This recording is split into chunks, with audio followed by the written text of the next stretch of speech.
Yeah, no, we're very disappointed because I thought we deserved to win. I thought the lads executed the game plan brilliantly tonight. I thought we had to be very good in midfield defensively. We had to have our lines tight between midfield and defence. And I thought, again, a lot of questions about us defensively in recent weeks, but tonight I thought we were very, very good. I didn't think we deserved to concede. And then also we created chances, and how De Gea saved that shot from Almiron at the end, I don't know, because I was right behind it. I thought it was in. We've also hit the post, but we've had great chances. But hopefully we've seen the beginning of a new team and how we want to play, and really pleased with the players today. There you go, Shane.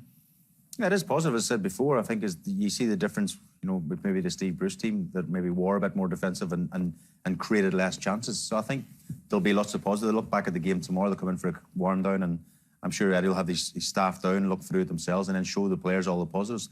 Because there's a lot of chances, first half and second half, against, obviously, Man United. We talk about one of the biggest clubs in the world. So they have to get belief and a positivity from that result, albeit would have been more had they got 3 points. But I think there will be optimism leading into the Everton game, but they have to back it up now. They have to go on some sort of run to have any chance to get out of this trouble. And they've got to run a fixtures where, on paper, that is possible. Yeah, I mean, December's been horrific, let's be honest.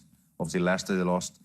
Man City, Liverpool, and again, tonight, Man United. It's a tough game, a tough December. They're the ones coming up. Sure. Yeah, they're games you look at now, and again, the reinforcements have to be key, and they need to come in straight away. If I was in recruitment at Newcastle, the 1st of January, I'd have to have 5 or 6 players lined up. Whatever it's going to cost, whatever it's going to take.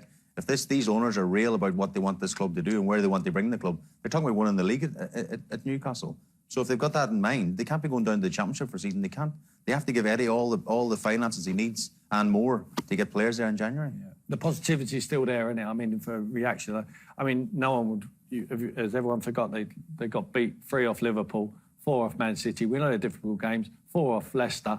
I mean, they've not exactly been pulling up trees, have they? Yeah, it's a decent result against a very poor Man United side and something to build on.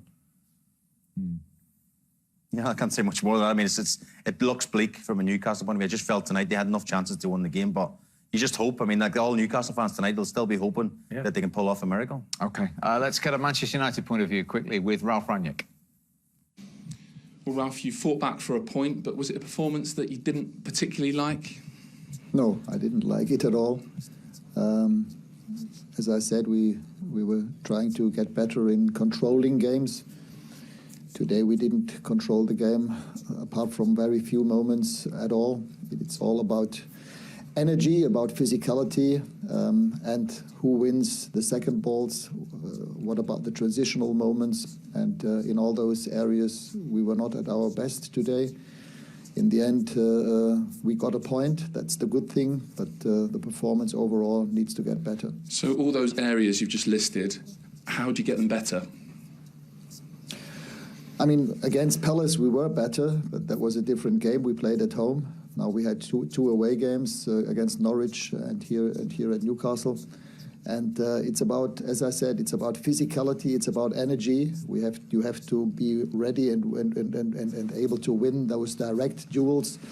This was not that often the case. And even when we were in possession of the ball, we had too many giveaways, including the goal that we conceded. And if you're after 7 minutes, one goal down here at St James's Park, it doesn't make things easier. Played 17 in 7th. 12 months ago, after 17 games, they were top of the league. Energy and physicality, Ralf Rangnick says. Yeah, none of that. None of that. No quality either. No game plan there today. They was okay first half against Palace, and then they beat Norwich, and they were very lucky to do that. A team who are going to be in the Championship next year, and then they've drawn with Newcastle tonight, another team who I predict to be in the Championship next year. So, no, hard work ahead of him. To answer his question, how does he get? He's got to work on the training field, but you have to try and find your best players with the ball in the correct areas. You know, you need some players in the midfield area who are going to control the game. You've got McTominay, you've got Fred, who give the ball away more than they want it back. You know, you need someone who can control the game in there, whether it's Van der Beek or, unfortunately, it's Bruno Fernandes, where you need him higher up the field. You need to start feeding Rashford and Greenwood and Cavani, give them the ball in the correct areas. At the moment, I just see no pattern to them. United for you? Yeah, there's a lot of work ahead of them. Obviously, we talked before the game about they need to get back in the Champions League, obviously, with the money they've spent and what have you. But on tonight's performance, they're a million miles off it. They're nowhere near it. You know, Ronaldo was non-existent. Rashford, Greenwood, all these attacking players, and we spoke why they were non-existent, because they weren't getting the supply. Jay, Tim, thank you very much indeed. A point apiece then, and shoots of positivity for Newcastle. We'll see you soon. This season, I know it's only a point and not 3, but within that dressing room, within the group, what could it do? I think it'll give them belief. Yeah, it'll give them belief, Steve. Obviously, the concern is Sain, Maximin and Wilson, two of their most attacking players, gone off injured. But Longstaff there, he spoke well, obviously, and I'm happy for him because he's not played much football this season. First game under Eddie Howe, as he says, and I thought he fitted in really well. I mean, previous games I've seen Joe Linton play midfield and look at the bench, and Longstaff's on the bench. And tonight, I think he's shown to Eddie Howe and the coaching staff that he's good enough to start the next game, you know. It'd be a big question mark who starts up front now, because the way Wilson walked off tonight and Sain Maximin, neither of them will be fit for next game against Everton on Thursday, I think it is. So Joe Linton might be asked to change position again and maybe plays a number 9. I mean, that is the one downside, isn't it, tonight? The 2 key men both going off injured. Yeah, and when we talk about Newcastle, we say, look, we give a chance if Sain Maximin and Wilson keep fit.